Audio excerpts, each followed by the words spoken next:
If you have a strange or scary story you'd like to share with the channel, go to astheravendreams.com and click the button to send it my way. And of course, thank you.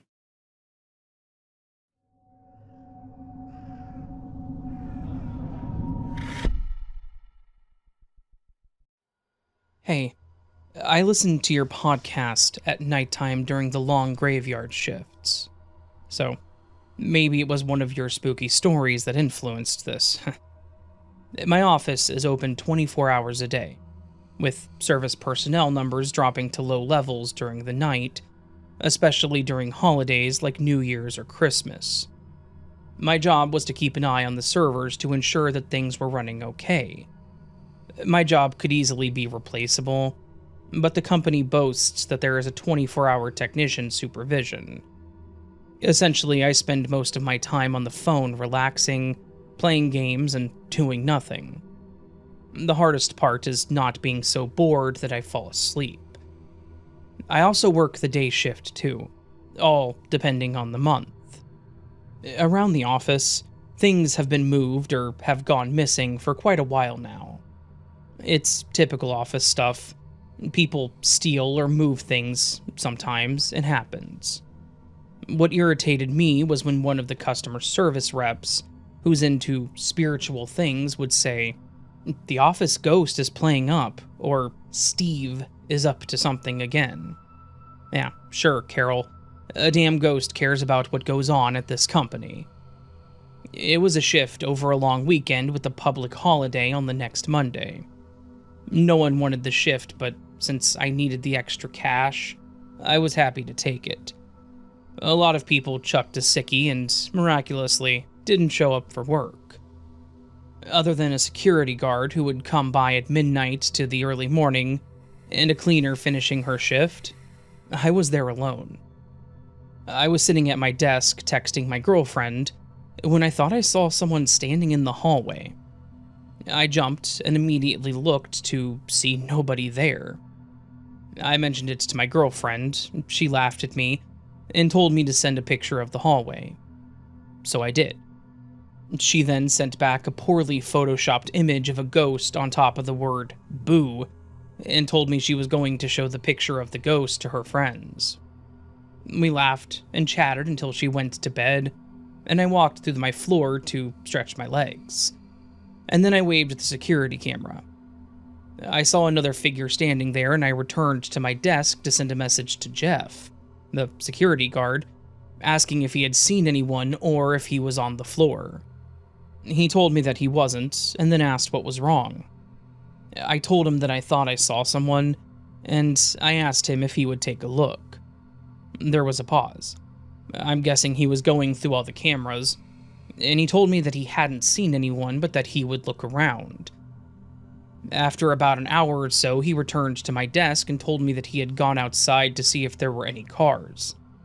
There was no sign that anybody was there, at least not since the cleaning staff had left, and that he checked the car park and lower levels of the building. I figured I was just tired. I remember listening and trying to discreetly look at the time while he was talking to me. We were talking about all sorts of things. Life, what we were going to do after work, our families, a general conversation, when we both noticed a shadowy figure. It was faint but visible, and it was walking down the hallway. It moved from one room to another before it disappeared. It had that vaguely humanoid shape of a head, torso, arms, and legs, but I couldn't tell if it was wearing clothes or not. I kind of gave him an "I told you so" look, and Jeff looked stunned by what he had just seen. I asked him if he saw it too for sure, and he said he did. Neither of us spoke about it again. From what I know, no one has died on the property, and I don't know if the land is haunted or whatever. The building is still pretty new. It was built in the 70s or 80s, I believe, so I doubt that it has any historical significance. Oh, and that photo that I sent to my girlfriend, it didn't have anything on it, other than a boring empty hallway, in case you were wondering. I was going to send the joke picture in, but I decided against it. If anything else happens around the office, I will let you know, and I'm going to try to get a picture to see if the mystery ghost makes an appearance. Now, either Jeff was pulling a really elaborate joke on me, or there is a ghost haunting that building. That, quote-unquote, Steve, is real. I can't say that I've seen or felt anything similar, even when I've been working the night shifts. I don't know. It's something that I just can't explain what happened. Cheers, Raven.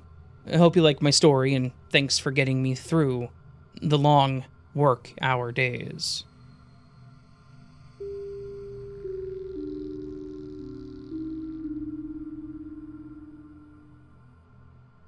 When I was fresh out of high school, I took a year off before I started going into the workforce. I have a disability, a learning and mood disability, and I knew that I wouldn't survive in retail. There was an outreach program that I was a part of that promised to find a job for me instead. I had a worker who wanted me to work in her husband's restaurant. I wanted to work somewhere nearby my house, but I ended up in an old folks' home where they used harsh chemicals in the dishwasher. One day I had a freak accident where the chemicals went into my gloves and seeped into my hands. My hands were red when I came home, and it wasn't bad until I tried to go to sleep. They were hot, so a few times during the night, I ran cold water on them and slept with my hands balled into a fist. In the morning, my left hand had a huge bubble on the back. My right hand was not as bad, and I thought my right hand that I usually eat with would be least affected than my left for some reason. I showed my aunt, and they took me to the walk-in clinic. The receptionist said they couldn't do anything because it could have been an allergic reaction. They suggested that I go to the hospital. As the day went on, the heat came in waves in my hands, and I couldn't stop twitching my face. It was a few hours before the doctor came and saw me. I was still in my pajamas top and house coat and pajama bottoms. We told the doctor what happened, and he told me that it was a chemical burn because of the harsh chemicals in the dishwasher.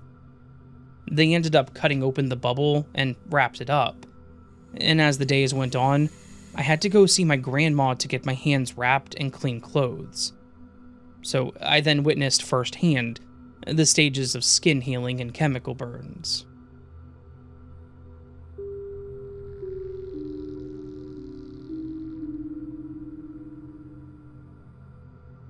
Hey there, Raven. I was doing some housework while listening to scary stories on my Alexa when yours popped up at random. Needless to say, I subscribed after a couple of videos. Thank you. Recently, I listened to one of your videos about a creepy coworker story, and I realized I have more than one, but I have one that truly stands out. Here goes nothing. Back in '98, I was a junior in high school. I needed to get myself a reliable vehicle in order to both take my road test and have a decent source of transportation to and from school for the remaining time I had left. Because, let's face it, I was overriding that damned bus. Even in the 90s, finding a job could still prove difficult, and in my area they were looking for people with a bit more experience, or the fast food places were not willing to compromise with my school schedule. Eventually, I got a job working at a country club on the weekends and Friday nights. At first, everything seemed peaches and cream. A good portion of the staff were either my age or close enough to my age that we had a lot in common. However, we all worked with this guy by the name of Monty. Picture an antagonist from the 1980s John Cusack movie, or watch the old Twisted Sister video for We're Not Going to Take It, and you have an idea as to the look and attitude of this guy. He was in charge of the kitchen and the front areas in the little restaurant on the country club greens, and to nobody's surprise, he was a nepo baby. The person in charge of the whole shebang was his brother, which meant he could get away with pretty much anything without consequence. My first day on the job, he warned me about the weird kid, Devante. He told me he didn't say much, and that he was really good at half-assing jobs. So, there was a good chance I would have to go behind him to make sure things were done correctly. Lastly, he told me that under no circumstances was I to engage him in conversation in any way, shape, or form, because if he actually did join in, he wouldn't shut up and nothing would get done. So, here I am, visualizing a sadly stereotypical stoner, or Star Trek nerd, somebody with bad hygiene. You know, the kind of person you would picture with a warning like that. I don't say anything about the warning to my coworkers. I just do my work for the day and relax with some Tupac when I get home. Devante hadn't worked that day, but I was certain I was going to meet him soon. The second day on the job was a bit more relaxed. Monty was off meeting up with some suppliers halfway across the state, which meant people had a bit more freedom to speak. One of our waitresses, who I'll call Claire, was one of the only original employees for this little out-of-the-way place. Shortly before I'd been hired, Monty decided to let go a good portion of the staff, because he could hire people at a cheaper pay rate and make more money for himself at the end of the year. Claire wasn't having this. She'd been working for this little restaurant for the better part of a decade, and when he tried that with her, she read him the riot act. Needless to say, she was the only employee he gave a wide berth whenever they had to work together. But when Claire was running the ship, it was efficient. No more stressful than I needed to be. We're talking about a restaurant setting after all, and people genuinely enjoyed working under her. She knew what she was doing, and if I had to describe her overall personality, I would use the term firm but kind. She didn't lambaste people over little mistakes, more often than not, and especially if she had the time, she would take that person to the side and show them how they messed up, and then show them the correct way to do the job. That day, we were short a cashier, and so Claire decided that she would take me to the side to walk me through how the system works. As she's working with me and we're talking, I just casually mentioned the warning about Devante. "Why am I not surprised?" was her response, as she rolled her eyes in disgust. "I don't get it, but Monty's got it in for that poor kid. He's late every day, but he's got his reasons. But he works just as hard as everybody else, sometimes even harder. And Monty's just an immature ass who managed to live nicely off Taddy's money. You'll have a chance to meet Devante literally any second. He was due 5 minutes ago. His ride must have gotten stuck in traffic." Sure enough, within the 3 minutes of having that conversation with Claire as she's teaching me how to work the register, we see what I remember to be a social services van pull up to the front door.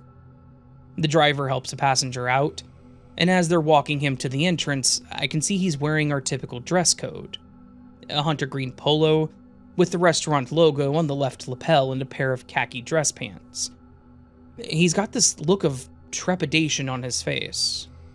When he walks through the door, he looks around as if surveying the area for a threat. He sees Claire, and his face lights up.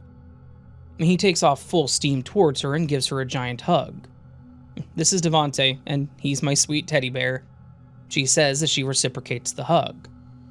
I introduced myself and reach in for a handshake, and he smiles as he says, "Put her there," and then gives me the best damn handshake of my life.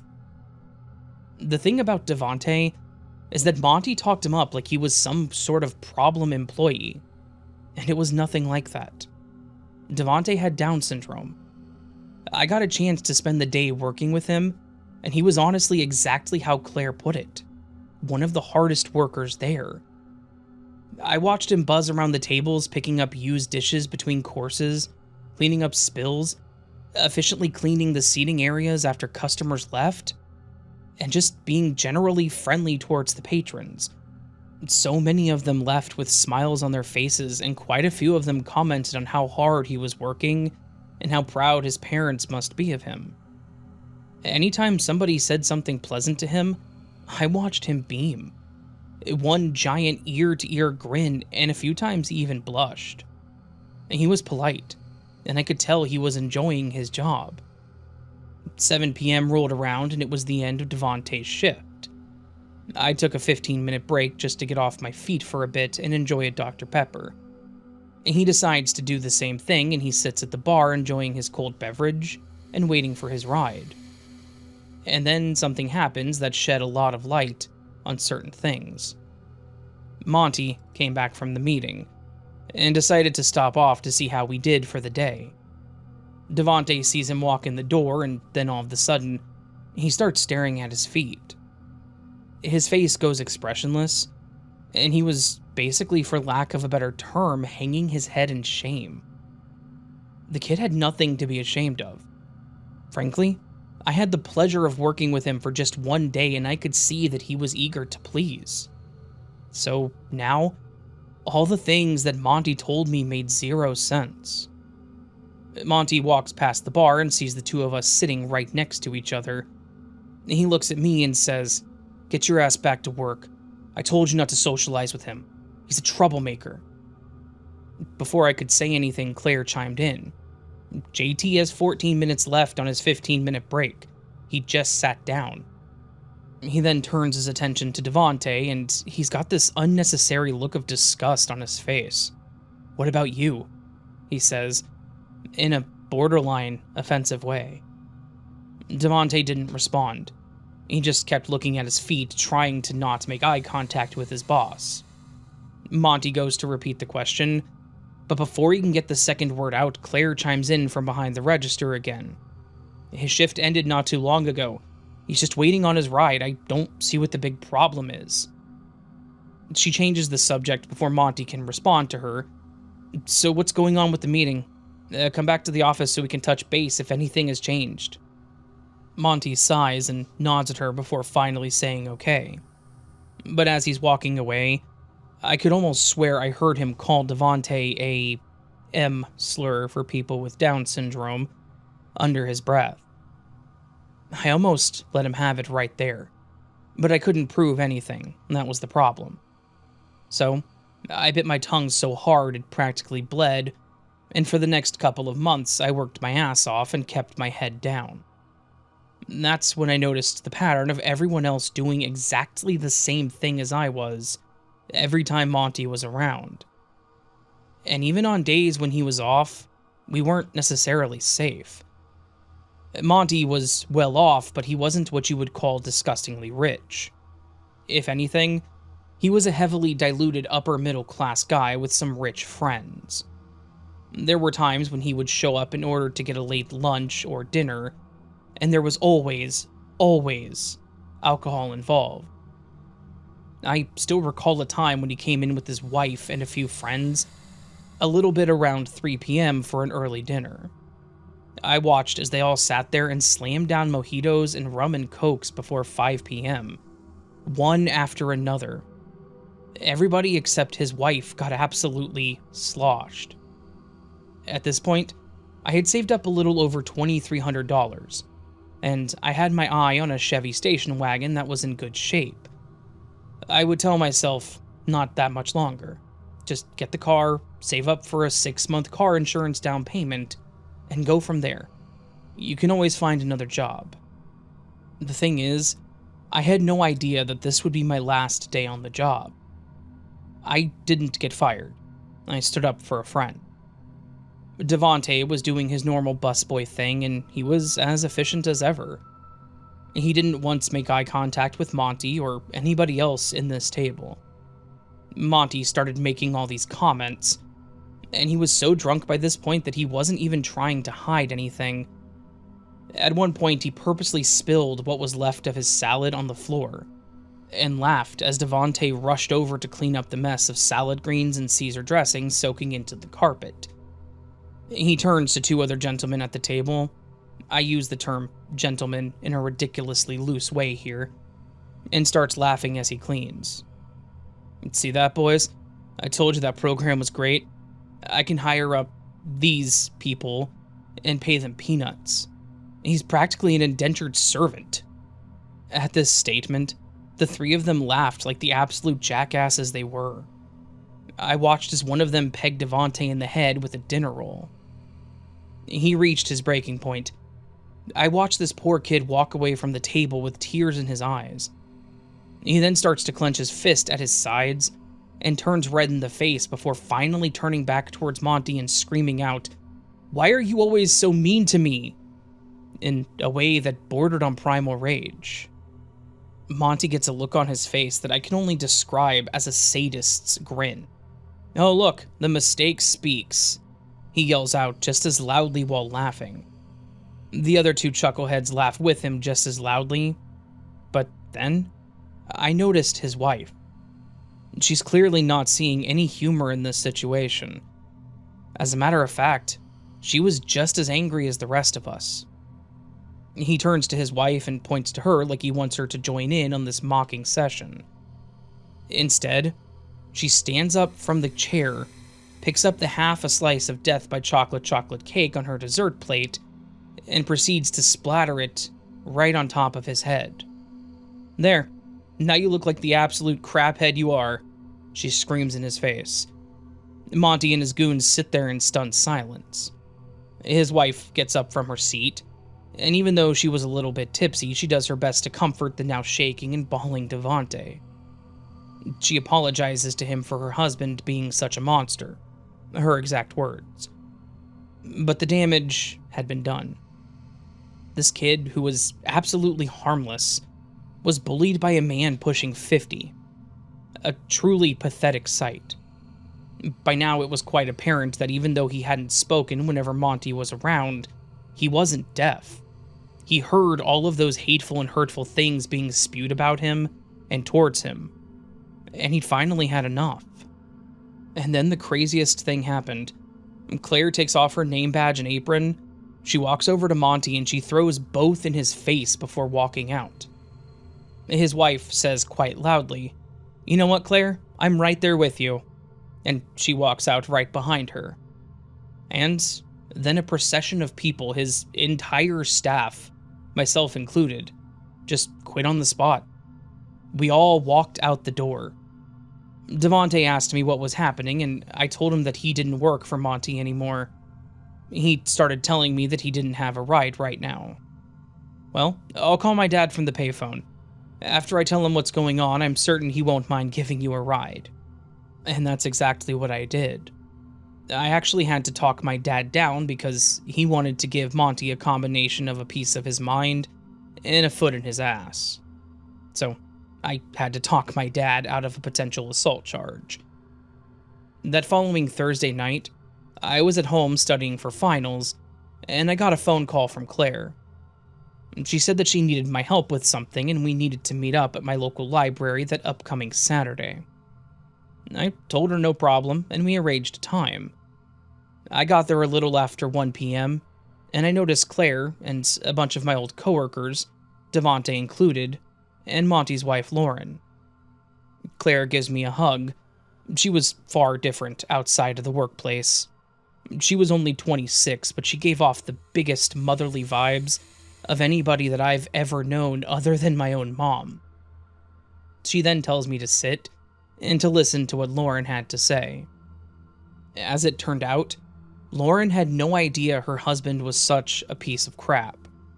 She had heard things, but she had just chalked it up to jealousy. It wasn't until their daughter caught her dad talking amongst a friend at a local grocery store that she noticed he was dropping a bunch of racially charged language towards a Korean family. At the time, Lauren was in denial. Her daughter was a typical 90s goth kid, and she figured that she was just being edgy or crying out for attention. But the possibility that she could have been telling the truth ate at the back of her mind for quite a while. It wasn't until she saw him borderline blackout drunk, bullying Devante with his piece of crap friends, that the reality of her daughter's words hit her. She had dropped an anonymous tip after calling social services in regards to the special needs program that Devante was a part of. She had everybody who witnessed the events that unfolded that day meet her at the library, because the social services building was just around the corner.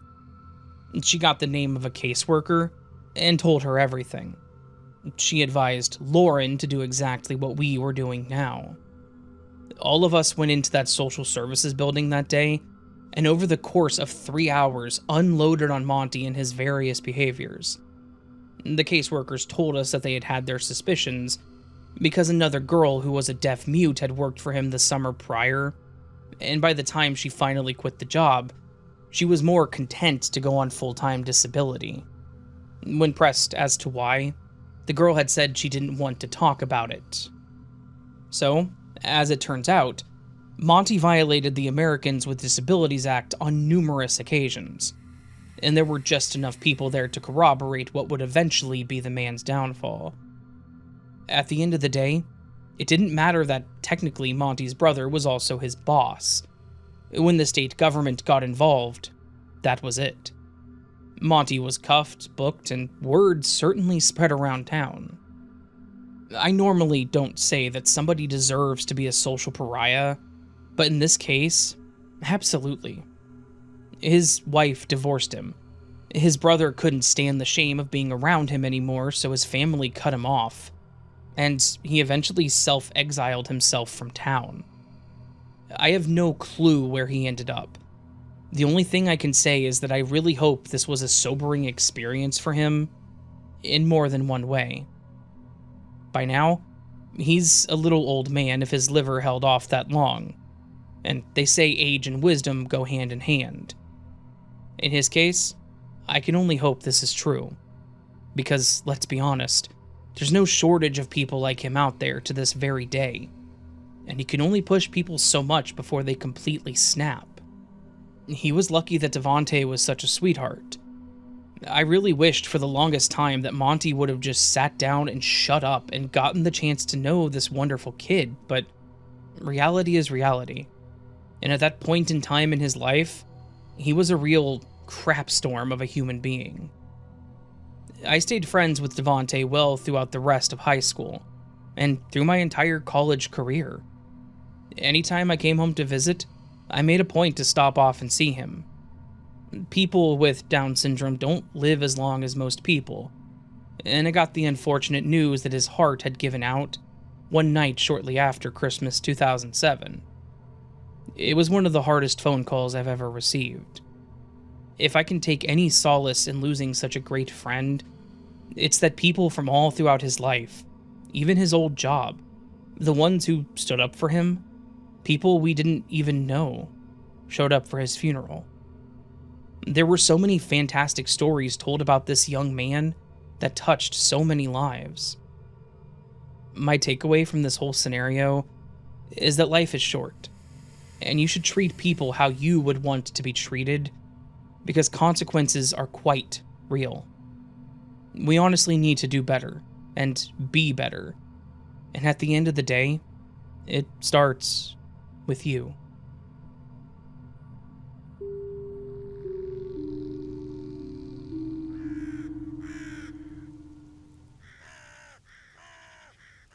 So that, my friends, was a collection of some at-work stories. I don't necessarily want to call this at-work scary stories, because they weren't necessarily scary. Last one especially. Though scary can be subjective, and in certain terms, that one could be considered scary. Maybe at-work horror stories, because that was definitely a horror story with that boss. Terrible coworker. Absolute terrible, terrible boss. So just at-work stories. Hopefully, that works for you. And hopefully you enjoyed listening to these stories. And if you did, please do hit that like button. The thumbs up button underneath the video. If you liked what you heard and want more content like this, consider subscribing. That'd be nice. That'd be great. Of course, that's entirely up to you. I appreciate it. Helps the channel grow. The more the channel grows, the more channel gets pushed. You can also go below the video and leave me a comment if you are feeling ever so bold. Which story you liked, which story you didn't like, your thoughts on the stories and content, and what you got planned for the rest of the week.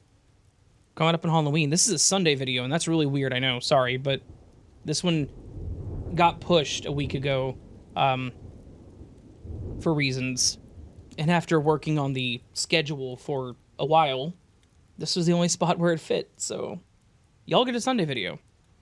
Look at that. Yeah, you can do a super thanks, which is a tip to the channel. You can join Patreon and memberships to get early access to content like this and other things. You can go to the KOFI coffee link down below in the description and buy a signed poster. You can listen on Spotify, Pandora, Audible, Amazon Music, etc. And all that fun stuff.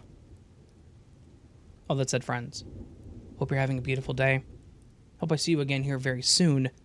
But until then, remember that you are loved, that you are valid, that you are important. You're the best you that you can be. Do not forget it. Don't let anyone tell you otherwise. And until next time, my friends, much love and sleep well.